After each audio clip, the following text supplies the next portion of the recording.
I'm Dr. Mike Goldberg. I'm president of the RYR-1 Foundation and co-chair of research. And I'm really excited for the opportunity tonight. We are very lucky to have Dr. Robert Dirksen. He's professor and chair of pharmacology and physiology at University of Rochester. He's also the chair of our scientific advisory board of the RYR-1 Foundation. Dr. Dirksen has been doing incredible work in RYR-1 for several decades, and we are extremely lucky to have him here with us. We're lucky that he's doing research in this field, and we're lucky to have him on our SAB and lucky that he's spending some time with us tonight. He recently published a very important paper on a mouse model of RYR-1, and we are going to spend the next hour talking about the paper, what it means, walking through it, helping people understand it. It's a very sophisticated paper, as you might expect, but Dr. Dirksen has been kind enough to spend the hour with us to walk us through it and make sure everyone understands it. There is an opportunity to ask questions, not in the chat box, but there's a Q&A section. So if at any point you have questions during the next hour, please just type it in. I will see those questions and we will try and get to as many questions as possible. What I want to do is just share my screen very quickly, just so everyone's on the same page here as to what article we're talking about.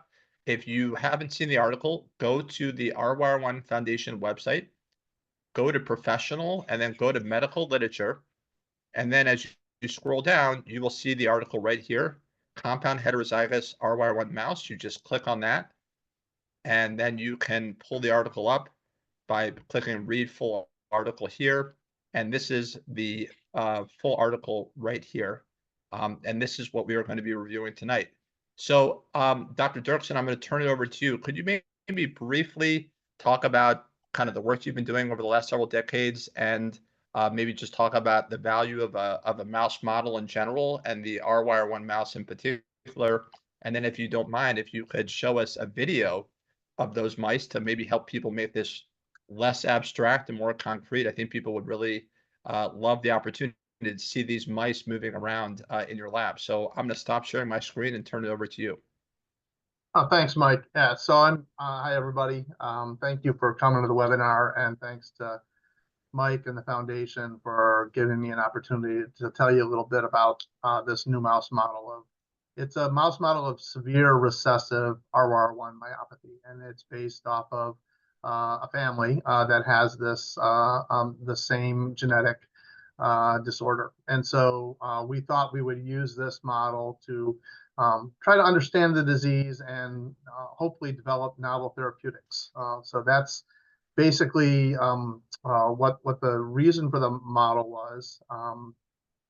What else did you want me to touch on? A little bit about my history. Yeah, a little bit of history, and then if you could share the screen and show us those videos. Sure. Yeah. So so I'm professor and chair of the Department of Pharmacology and Physiology here at the University of Rochester, and have been with the foundation side by side with Mike since its inception, I think around 2014 or so. And I've been working on RYR-1 since I started my lab in 1997, and have been funded by NIH to study RYR-1, its function, and the diseases. Ever since then, we started out by just back in the 90s, there were only 3 or 4 mutations that had been identified that cause RYR-1 disease, and now there's hundreds. And we've been studying them ever since, coming up with the mechanisms and developing mouse models. And our latest contribution in this field was the paper that we're going to talk about tonight. And I thought I would show you a little bit of some videos of what these mice look like. Mike, can you see my PowerPoint? Yes, we can. Absolutely. Okay. Looks great. Right. So this is just the title of our webinar here, and my information. And what I wanted to kind of mention is that not every single mouse is exactly the same. And just as every individual with RYR myopathy is not exactly the same. And even individuals in the same family can have a large family of individuals that may carry a variant that in RYR-1, and they may have different level of disease or manifest a little differently. So what I'm showing you is in this first video over here on the left, you'll see there are two mice in the cage. They're brother and sister, basically. This mouse did not inherit the myopathy. This mouse did inherit the myopathy. So the mouse up here at the top inherited the myopathy. This is kind of a normal litter mate. This particular mouse is not quite as affected as the other mice that I'll show you on the right. So if I play this video, you can see we picked the experimenter picks up the wild type mouse and puts them down, and you can see that they run around pretty well. This one is the mouse with a mild myopathy, and you can see when you pick up the mouse and put him down, he kind of stumbles and has a little hard time with ambulation. Clearly is smaller than the litter mate. They're actually born on the same day, and they're quite a bit smaller, which is not uncommon for RYR-1 myopathy. And this is a recessive mouse model.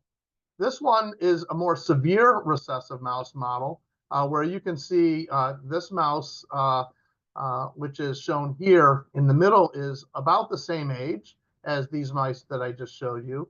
You can see that this mouse has much more difficulty ambulating and walking around, actually is even smaller, and does not really able to kind of groom himself as well as a really healthy mouse that they like to kind of groom their hair and keep it in good order. You'll also notice that this mouse has a hunched back, which is not very uncommon in mice that have myopathy. They have a hunched back or a kyphosis, and which has some skeletal defects, which also is manifested in some individuals with RYR-1 myopathy. And this is just another video over here of the same mouse and a little bit closer up looking at that same mouse.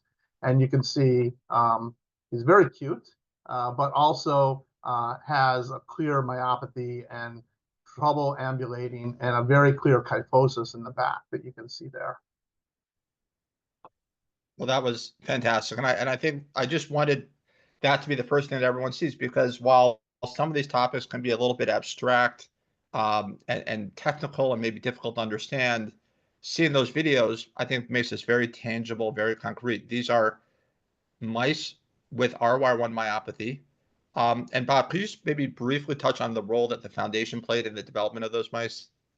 Yeah, so early on in the development of these animals, or at the beginning of the foundation, one of the clear gaps in the research field that was identified is we had some mouse models of, and we'll get into this later, dominant RYR-1 disease, like malignant hyperthermia, which are do not have a severe myopathy, but have a susceptibility to life-threatening reactions to halogenated anesthetics and succinyl choline.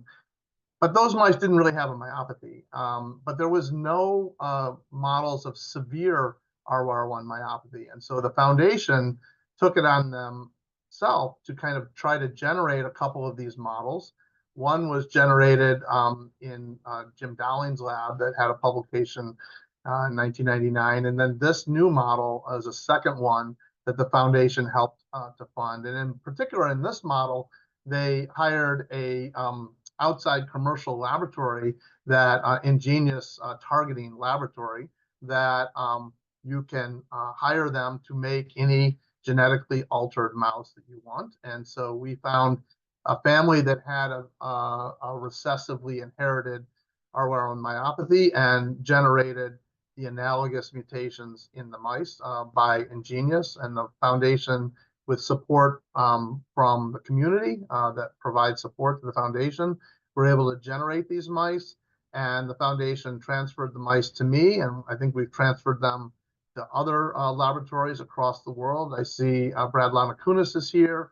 We've sent the mice to Australia, and I think he's also done really elegant work with these mice. So they've been sent to other labs, and they're freely available. The foundation makes them freely available to any RYR-1 researcher that wants to study them and to try to understand the disease and develop therapeutics. Fantastic. Thank you. And you mentioned the kyphosis or the hunchback. And for a lot of RYR-1 families, they are dealing with the affected individuals may have a scoliosis, which is kind of that S-shaped curve. Um, the kyphosis or the hunchback in the mouse is sort of the analogous mouse version of the scoliosis that you see in humans. So again, it replicates the myopathy in many different ways, not just the muscle weakness, but some of those skeletal deformities that Dr. Durson was talking about. You also mentioned that those mice are very cute, and I would just add that cuteness is associated with recessive forms of RYR-1. I just want to be I can't speak to the dominant people, but the recessives are very attractive groups. So let's jump into this. I want to start really basic, and then we'll start basic, and we'll get more complex and more sophisticated as we go. And again, for people with questions, just type them into the chat box or the Q&A rather, and I will try and get to them. So Dr. Durson, can you briefly talk about the difference between the RYR-1 gene and the RYR-1 protein? And that's a topic we sometimes use those terms interchangeably when we say RYR-1. Sometimes we mean the gene, sometimes we mean the protein. Can you just talk about that a little bit? Yeah, I think a good way to think about the gene protein relationship is to think about what an architect does to build a house. So an architect has to first develop plans for building the house. You can't live in the plans, you have to live in the house, but the plans are the design for how you make the different rooms and the different components of the house. And so the analogy is that the gene is like the plans. It's the cell's plans for generating a protein from a gene, right? So the gene is the plan, and the protein is the production of that is made from that gene or that plan.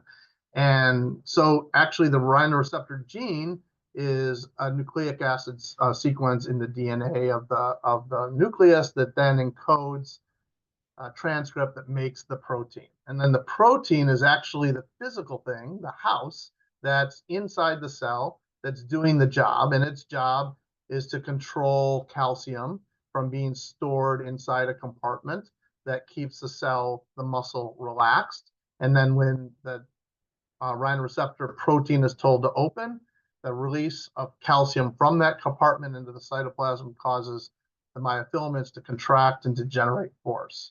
So the more RYR receptor releases calcium, the more force you can produce. And just like in an architect, if they're not careful with their plans and they develop a plan that is not very well designed, for example, instead of making copper pipes, they use polyethylene type pipes or something, the pipes might leak in your house, and then you might create a problem in your house. And you might have a leaky pipe, which is not going to be good. It's going to cause damage to your home. And just like if the RYR receptor is not designed properly, if there's an error in it, a mutation, it might leak and create a damage or problems to the muscle cell. And so in a very similar way, if you have a problem with the plan, you have a problem with the protein, you have a problem with the function, and then the muscle doesn't behave properly. Now, the one other thing I'd like to add to this is that a little bit different from an architect generates one plan for the house. Well, the house only needs one plan, but the cell actually has two copies of the plan. One copy comes from the mom and one copy comes from the father.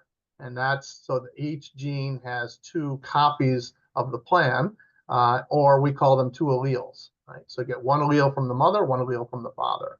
So obviously you can get a normal allele or a mutation from the father or from the mother or both. And so that's where we get the inheritance patterns of whether you have one mutation or two mutations coming from both parents.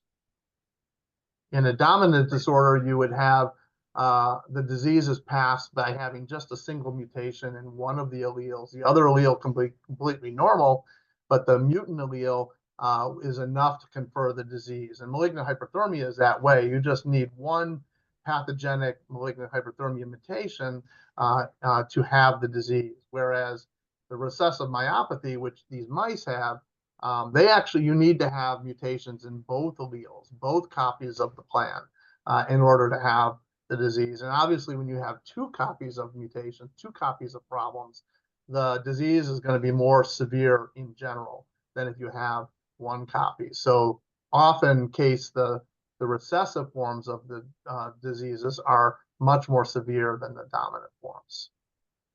Okay. So, all right. So that was excellent. So basically every skeletal muscle cell, really, well, actually every cell, but we're talking just about skeletal muscle today, has the same two copies of the RYR1 gene, one from mom, one from dad. And when we say the term allele can be used, or copy, that can be used synonymously with the term allele. Is that correct? Yeah, one copy of the gene would be allele, right? Okay, great. Now, you've been talking about now one copy or one allele could have a mutation. The other, the other allele from the other parent could have a mutation. We also see this word variant. Some people talk about variants, some people talk about mutations. Can you talk about, do those terms mean the same thing? Do they mean something different? Why is one used more than the other? Can you just sort of speak to that confusing topic for a Yeah, second? I think the geneticists out in the area in the field, they prefer moving to variant because mutation has a bad connotation to it. It comes with some baggage, and variant just means a change. There's a change, and a variant can be benign, and it can be pathogenic. Right? You can have there are many variants in the RYR receptor that are not going to cause a problem, and they may be even very common in the general population. It's a variant. It's a change from the normal sequence, but it doesn't cause a problem. That's why we need to classify variants as whether they're benign or pathogenic, and there's a way of trying to determine that based on information and data that is out there. And then we try to assign some level of confidence of whether something is pathogenic, likely pathogenic, benign, likely benign, or if we just don't know, it's a variant of unknown significance. There's just Right. not enough information to know. And I But in suspect, general, I think it's better to use the scientifically, we're more inclined to use the word variant because it's more overall over encompassing and doesn't come with the baggage. yeah. So I think for the patients who are on the call today, I think the term mutation is probably one that's probably more at least in the lay public, Mhm. a term that people. So I think when you hear the term variant, I think it's fair to, if you're used to hearing the word mutation, I think it's fair to kind of use them somewhat interchangeably. But Dr. Durson is correct. Sometimes we just don't know, or there's some degree of probability, and I am sure there's someone on the call right now who is dealing with a variant of unknown significance. They're just so common, and so that can be a challenge. You mentioned in dominant forms of RYR1, you only need one bad copy, whereas in recessive, you need two. Can you kind of explain why that would be? Why someone with a recessive form, if mom and dad are not affected because they only have one bad copy? Can you kind of briefly explain why you see those differences between dominant only requiring one bad copy to result in disease, whereas recessive requiring two bad copies? One way to look at it is that dominant is often considered a gain of function. So if you have a variant or a mutation in one allele that changes the function of the protein, right? That's a gain of function. It changes it, like it makes it leaky, for example. We didn't really talk about this, but the actual protein that's the ryanodine receptor is four copies of the protein together. We call it a tetramer. Four proteins together make the ion channel. And when you have four different proteins together, some of them will be in a dominant, some of them will have the mutation, and some of them will have the normal copy, and they'll make a tetramer. But if it's a gain of function, meaning if you have one mutated subunit or variant subunit, it might be leaky, and then you would have a phenotype, or you'd have increased sensitivity to an anesthetic for malignant hyperthermia. For the recessive, it's often considered loss of function or maybe a more dramatic gain of function, right? Or a more dramatic loss of function. And so in that case, if you have one normal copy, the loss of function of the one is not really going to have a change in the muscle behavior. And that's why the parents of a recessive child are normal because they really don't have two loss of function copies. You need to have a loss of function of both of them to really Mhm. have a prominent disease. But in that case, now you have a really severe case of a more severe myopathy. And the very extreme is if you had a complete loss of function of all RYR1 protein. That is not supportive of life. And we've done that in mice, and they die at birth. They cannot survive because they're not able to breathe at all. They have no renin receptor protein. So Okay. typically with recessive RYR1 myopathy, there is some protein expressed, and but it's a kind of a loss of function. Okay, that makes sense. So with dominant, there's one normal copy, and the one abnormal copy is conferring some additional capability to the protein that it didn't have before, like increased leakiness. And so that is, you can have one normal copy, but that bad copy is kind of overriding the normal copy, if you will. Yeah. Whereas in recessive, you have these other forms, and actually leads to my next question. In the paper, you talk about three forms of recessive RYR1, which I thought was a really nice description. Can you maybe talk about those three forms? And I can sort of, you start off by the first one you mentioned is biallelic homozygous missense. Can Yeah. you translate what that means? Yeah. Homozygous missense. Yeah, so this would be so every protein is made up of amino acids, and the RYR receptor has 5,000 amino acids. It's a lot. It's a huge, right? And a missense, you use the word missense. So a missense would be a single amino acid change. Those 5,000 amino acids, 4,999 are perfectly right, but one of them is off. Okay. And so in that case of this homozygous recessive, one parent would have that amino acid mutation in one allele and one normal allele. The other parent would have the exact same mutation in one allele and then a normal allele. And the child would be a 1 out of 4 chance to inherit the mutated allele from both parents that has exactly the same amino acid mutation. And so all RYR1 proteins have that one amino acid change. Okay, Right. a heterozygous, a compound heterozygous, is pretty much the same thing, except they're two different amino acid changes. All right, and this is kind of what our mouse model is that we published on, where Right. there was one missense mutation in one allele from the mother, and then a different set of mutation, a different mutation from the father. And so Right. then, So, yeah, oh, so let's just break this down and make sure people understand. So, in a homozygous, so in option, there are three forms.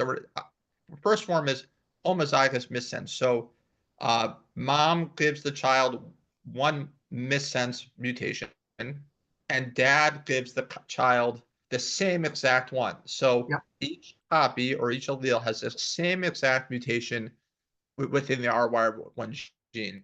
That mhm, that is a rare occurrence in humans, correct? I mean, you might think that these parents may have been related, right, uh, right, possibly. yep, I know of one individual who has this, but rare. Option number two, which is the mouse, is what you're saying, the compound heterozygous. That is, mom gives the child a missense mutation on one copy of the gene.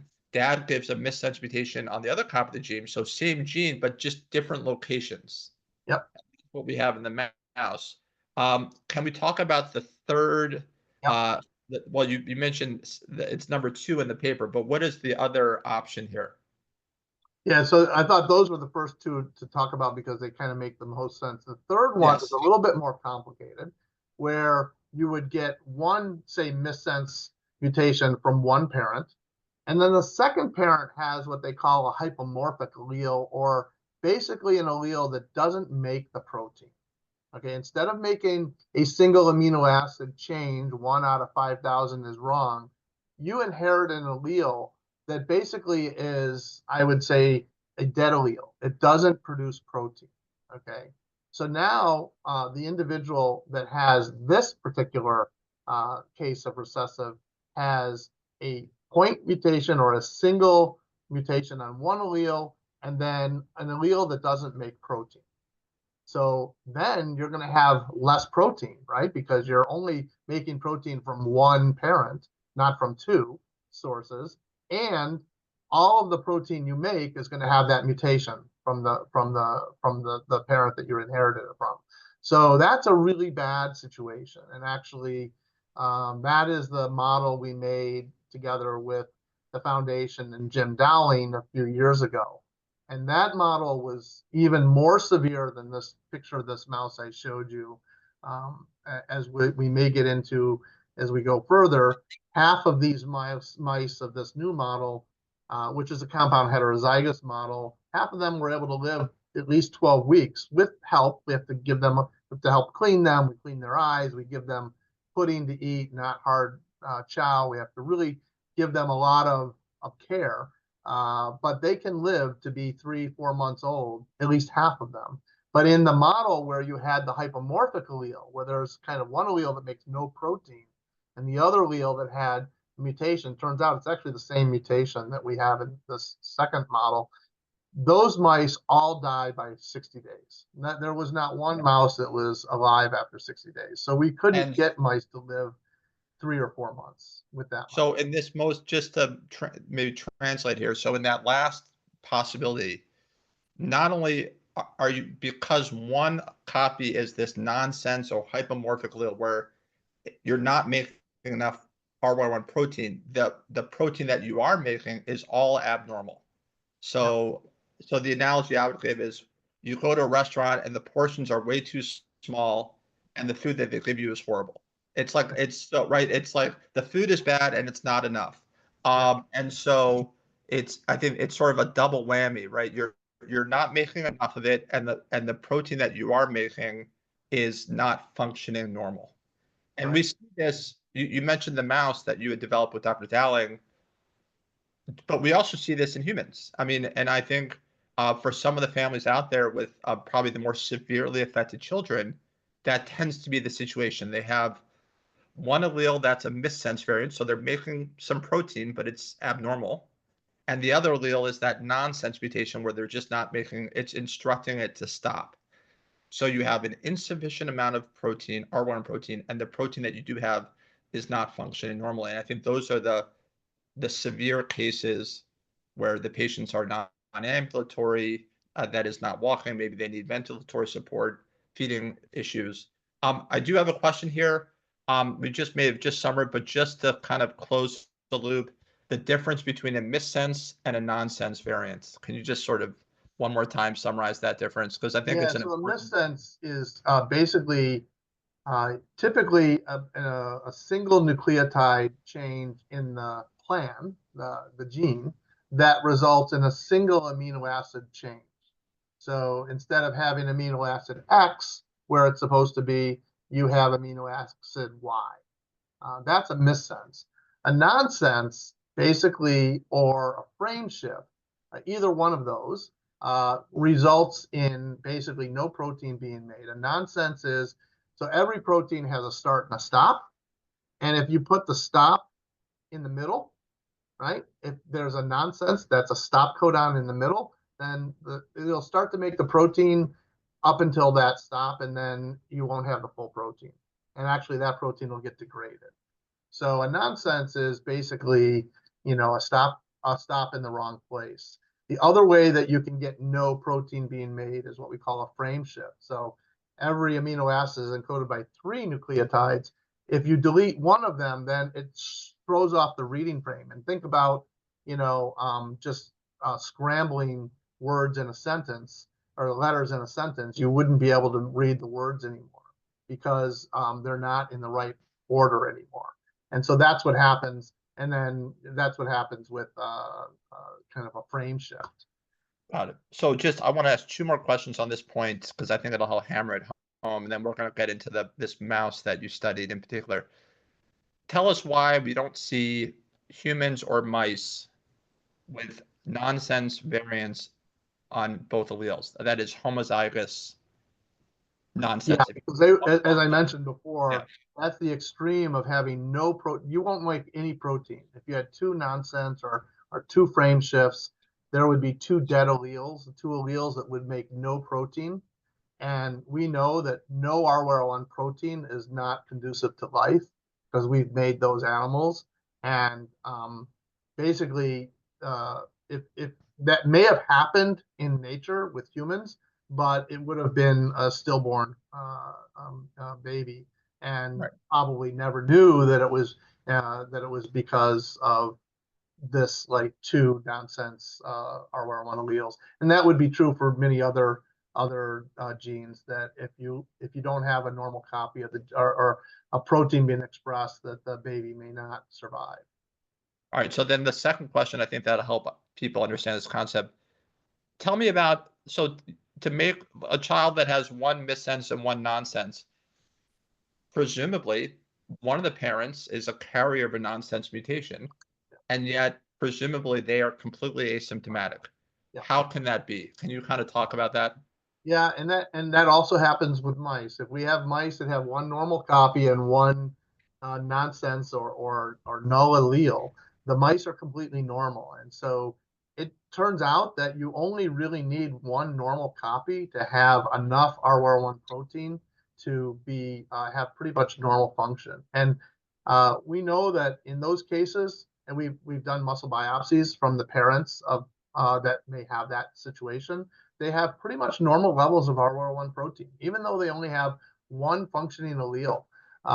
And RNA levels, the amount of plans that are made for that protein are not really any different. They might be a little lower, but they're still making more than enough protein for the muscle to do well. And we found the same thing with mice. If you have one normal copy and one null allele, RYR1 protein is pretty much normal and function is pretty much normal. Okay, perfect. So let's dive into this paper a little bit here. Um, just to make sure everyone's on the same page along the lines of what we were just talking about.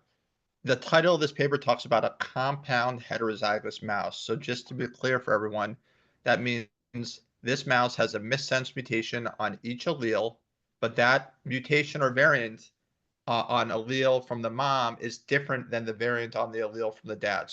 So it's not technically homozygous, although it's two recessive alleles or two mutations, but they're on different locations within the gene.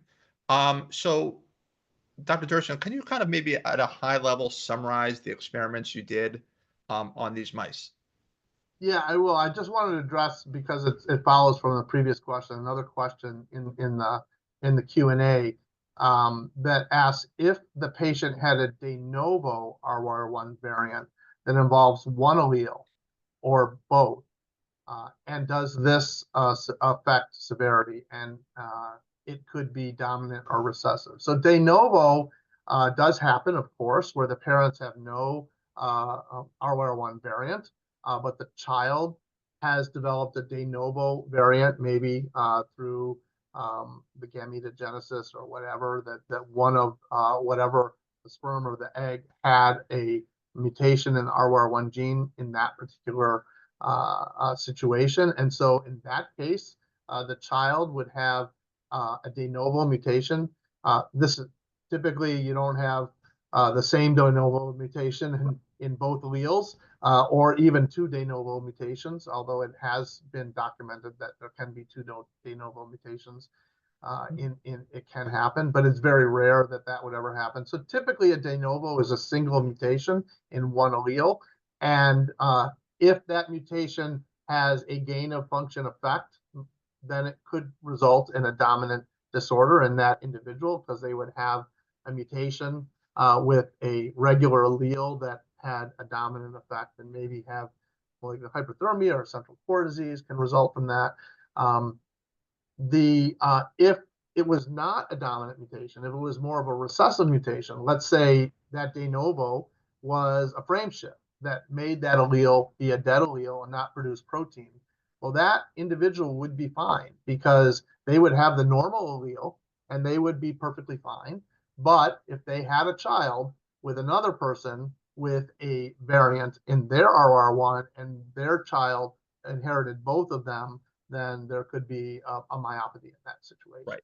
Yeah. So right. So someone who has a documented de novo variant, they know they have it because presumably they're symptomatic. Almost by definition, it would be functioning in a dominant way. If they were unaware of it, then it would be essentially recessive, and Yeah, then yes and no. I mean, there's Geisinger has now sequencing everybody that comes into their hospital, whether they have, an R1 a myopathy right, or not, right? And through that Geisinger study, we found out that about 1 out of 600 individuals in the population have a pathogenic RYR-1 variant, right, which is amazing. yes, And this was found out not because they presented, but because they just went to the hospital and had their exome sequenced. And so those individuals are now being counseled by genetic counselors to say, okay, you don't have disorder, they don't have any kind of overt disease, but if you're family planning, this might be something you want to consider in the future. So it's not necessarily that you would only detect this in an individual that was symptomatic. interesting. Okay, great. Okay, so now can we talk about you've created a lot of these mice. You have these colonies. You're breeding them. You're selecting for the wild type versus the affected compound heterozygous mice. Can you talk about kind of at a high level the different types of experiments you were running and what you were trying to learn from those experiments? Yeah, so we obviously breed a lot of these animals so that we have a lot of different, all the different genotypes. They're going to have, wild type mice, that are going to be in these litters. There's going to be like the parental genotypes that have one mutation but a normal allele, or the other mutation and the normal allele. And then some of the unlucky mice that inherit both of the mutated or variant alleles that have the myopathy. And we generate a lot of those animals. And then we study very, very simple things like, what's their size of the weight? What's their weight? How long do they live? Do they die postnatally? Do they need special care? Do they need, like, we found that the mice that had the myopathy, their eyes need to be cleaned out. We had to kind of trim their teeth because they couldn't eat their food very well. And we had to give them pudding cups instead of or wet mash, something very easy for them to eat. And so that so we kind of measure their lifespan, their body weights. We look at some some uh, assays of muscle strength in the live animals, so they can grip on a bar, and we pull them, and then how strong they can grip it. We'll measure force on it. We can put them on a treadmill, or we can just measure them with cameras walking around the cage. One of the things we found with these mice is very interesting is that these mice, they walk around, and as you saw in the video, they don't walk very fast. They don't move quickly. So their velocity and they don't and they don't get around the entire cage. They walk around a small area. And another really interesting thing is mice like to stand up on their hind paws, and climb around, reach up, and maybe, and they sit up on their hind paws a lot. These mice don't do that hardly at all. We almost never see them stand up on their hind paws, because I think that takes a certain amount of strength that they don't have.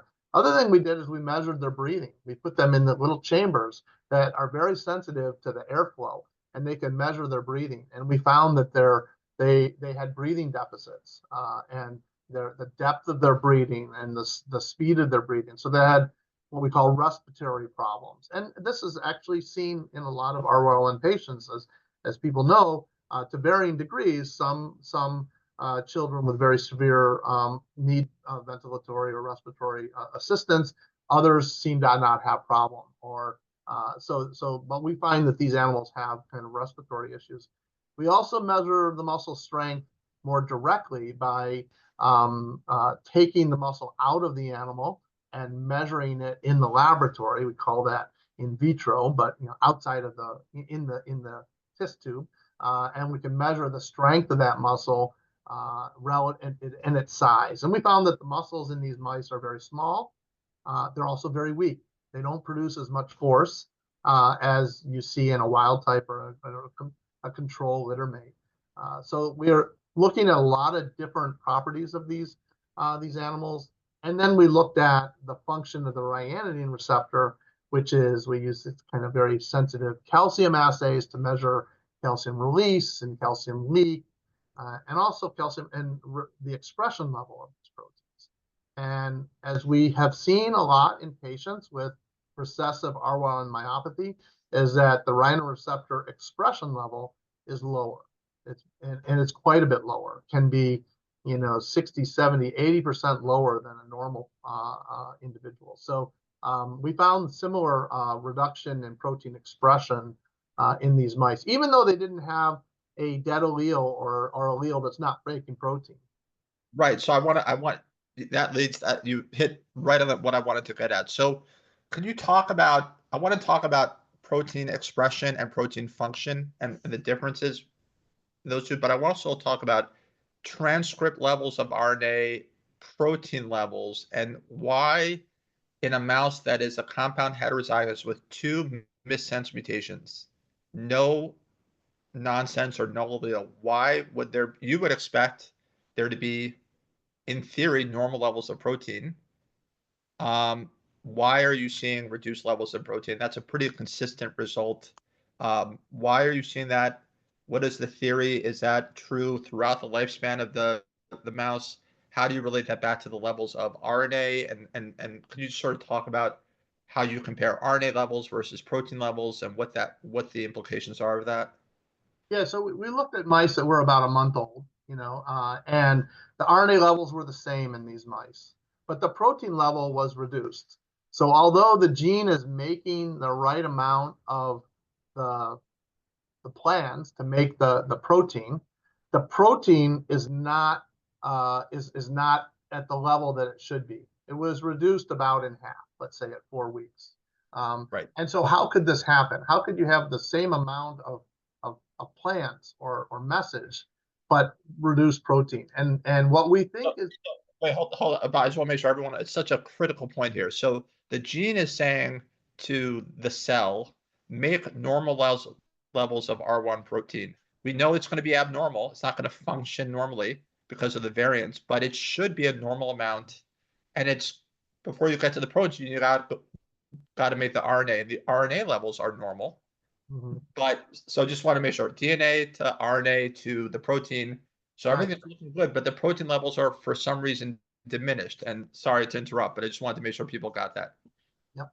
So what we think is that these mutations are in critical areas of the protein that are needed for it to be stable. And when the protein has these mutations, it doesn't have stability. It has, and some of the protein gets degraded because of its lack of stability. So remember, 4 of these proteins come together to make a channel, and that channel has to be a very stable complex to then get put into the, the membrane that holds the calcium, which we call the sarcoplasmic reticulum, stay there, and then work. And if the structure of that protein is not very stable because every subunit has a mutation in it, then the cell may recognize that and degrade it. That's one possible mechanism. Another possible mechanism is that the rate of production of protein from the same amount of message is lower. We think that's less likely because these messages only have like one nucleotide difference, and it's unlikely that that's going to change how efficient the message is made into a protein. We think it's more likely that the protein stability is reduced and therefore degraded. And maybe because they're not normally functioning too, that the cell recognizes that and wants to get rid of some of the protein. So it Okay. is a complicated process. We don't fully understand what's going on, but we do know that although the message levels at this young age are normal, the protein levels are reduced about in half. Okay. So we've talked about, so that's a key point. The protein levels are reduced. Can we now, so that's the protein expression. Can you talk a little bit about the function of the protein specifically Yeah, as it relates to calcium leak? yeah. We also What you found that found? those proteins that are not degraded, right? Those proteins that are not degraded are not normally functioning. They have a high degree of calcium leak, a lot of calcium leak. So they leak a lot of calcium, and um, we think that actually the reduction in the protein is a good balance with the leak. So let me just show you a little schematic Yeah. we made for the paper that might help to explain this a little bit better. Um, hold on one second. And when you talk about, as you're pulling it up, when you talk in the title, you say adaptations to promote survival. Is this kind of what you're talking about? This is kind of what we're talking about, right? So let me just show you the normal situation up here above. We call this the triad. This is a junction between the surface. This is just a small part of a muscle cell. This is the surface membrane that's diving down into a transverse tubule or a T-tubule.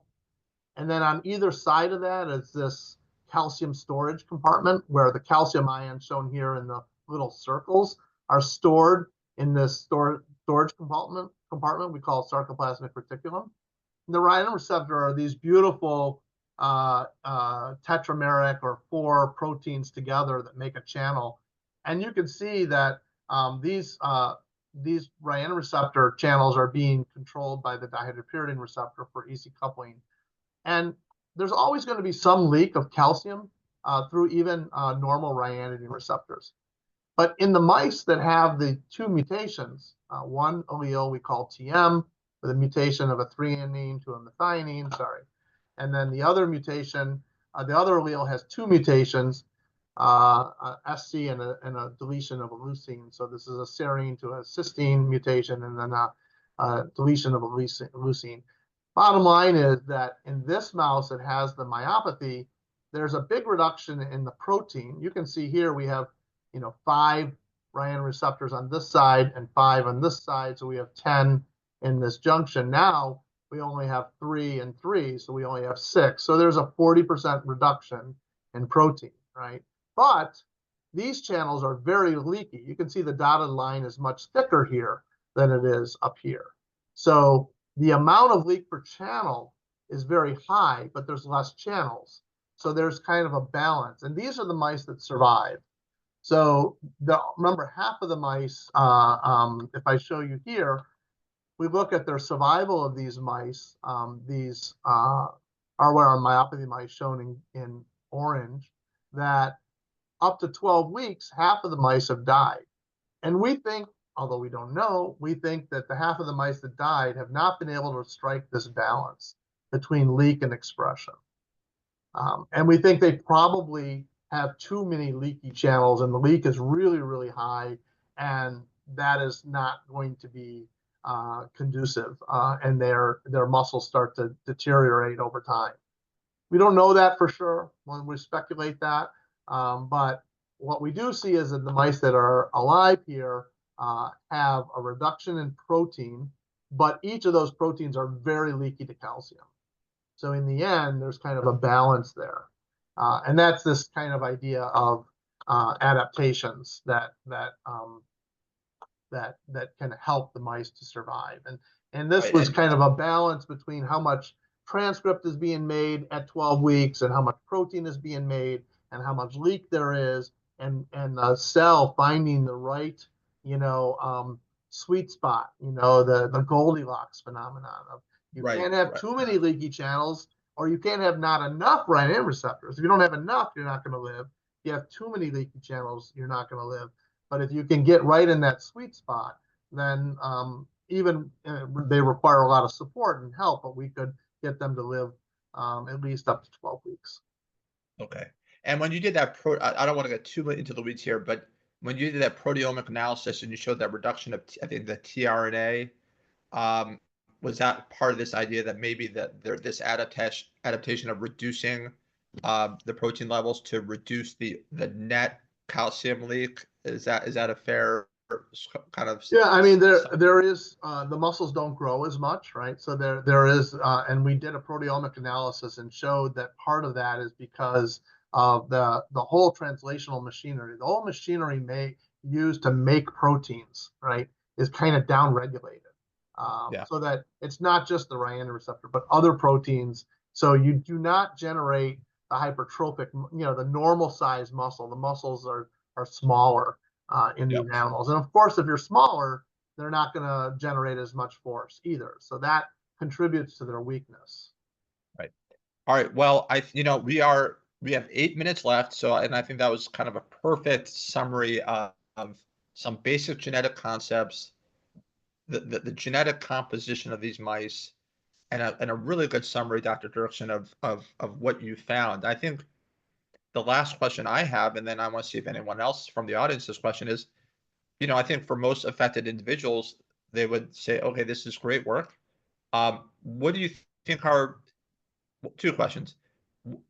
If you're able to share, what are your where do you think this research is going? What are the next questions you want to try to answer? And what are potential implications for therapeutic development based on what you're seeing in these mice? Yeah, I'm going to segue to a really good question that kind of touches on what you just asked from a brilliant person, Myrna Goldberg, who asked the question, what is the normal lifespan for a completely normal mouse? Also, anything to stop the malfunction like a cure, which kind of gets to what you're saying your question is going to. So yeah, Myrna, the normal lifespan of a mouse in this particular genetic background is about 30 to 36 months. So more than 2 years. So the mice can live a pretty long time, at least in the University of Rochester vivarium, where they get tremendous care and they can live that long. But I think your second question is what we really want to get at is how. And now we're learning a little bit from these mice about what the defect is. Okay, there's a reduction in expression. There is a very, very leaky behavior. If we could correct those two things, or even one of those things, maybe we could really promote the survival and the strength and convert things back. So, for example, if we could come up with a drug that inhibited the enhanced leak of these channels, right? Then if you could block that leak, but still allow them to work normally, and I think Andy Marks has been working on this development of therapeutics that reduce leak, and we have not tested these in these mice. That's something we plan to do. But if we could stop the leak in these mice, then that might allow then the cell would say, okay, these are not leaky so much. We can express more of them, Right. right? And it will Upregulate. upregulate. And instead of Yep. having a 40% reduction, maybe we can have a normal complement. And we have normal amount of transcript or RNA. So if we could stop the leak, we might be able to boost expression and not have leaky channels. And that is what we want to use these mice for, is to identify pathways for that. We have another idea too, and that is, and I think this is, and we have some preliminary data in my lab that this is going to work, that if you are able to express somehow wild type subunits in the muscle of these mice, if you could deliver wild, I know, Dr. Goldberg, you're going to jump on this. No. I just want you to define wild type. Just define wild type. Yeah. Normal RYR receptor proteins. So remember, this is compound heterozygous. So all of the RYR receptor proteins have mutations. If we could somehow deliver with a virus or some other approach, we could bring some normal proteins of our RYR-1 protein that have no mutations. Now they're going to get into and make tetramers where some of the subunits are wild type and some are going to have mutant. And we think that will do two things. It will boost expression and it will lower leak, because you're going to inhibit leak by incorporating more and more control or normal channels. So therapeutic approaches designing that the field and the foundation is promoting really attracting young investigators across the globe that are developing really powerful approaches to develop ways of delivering RYR-1 protein, normal RYR-1 protein to muscle specifically. We think that if that was applied to this mouse model, that the mice will be much healthier and could therapeutically be translated in the future if safety and can be guaranteed to humans. All right. Well, that was fantastic. Any more I think we are caught up on the questions in the Q&A. Yes, my mother always Yes. asks the best questions. But if we have no other questions, I think we're gonna wrap up 3 minutes early. Um, unless Dr. Dorsey, do you have anything else you want to add? I think it was a really good summary here. No, the only thing I want to add, I want to thank everybody for listening in today, and also thank Mike and the foundation for giving me an opportunity to talk about this work, and actually for the support the foundation has is in developing these mice. Well, I think we owe you the thanks, Dr. Dirksen. A huge set of gratitude for the work you've done here over all these years, the work on the foundation, sharing our SAB, being so facilitative with other researchers. I won't get into the details, but Dr. Dirksen has been tremendously facilitative, easy to work with, willing to talk to just about anyone who's interested in developing a therapy for RYR1. And we can't thank you enough. We already gave you an award at one family conference. I'm not sure if we have any more awards to give you. We'll have to come up with something. But there you go. Absolutely. I have it proudly right here. I thank you. And so, again, on behalf of the foundation, on behalf of all patients and affected individuals and families, thank you very much. And I hope to do this again. And we'll all see you this summer in Pittsburgh at the family conference. And if you haven't registered for the family conference, please do so. It's going to be fantastic. My wife Lindsay is doing a great job leading that effort along with the organizing committee. It's going to be a great conference. I see no other questions. So with that, thank you very much. Everyone have a great night. And once again, thank you very much, Dr. Dirksen, for all your time and expertise. Thank you. Take care. All right. Have a good night. See you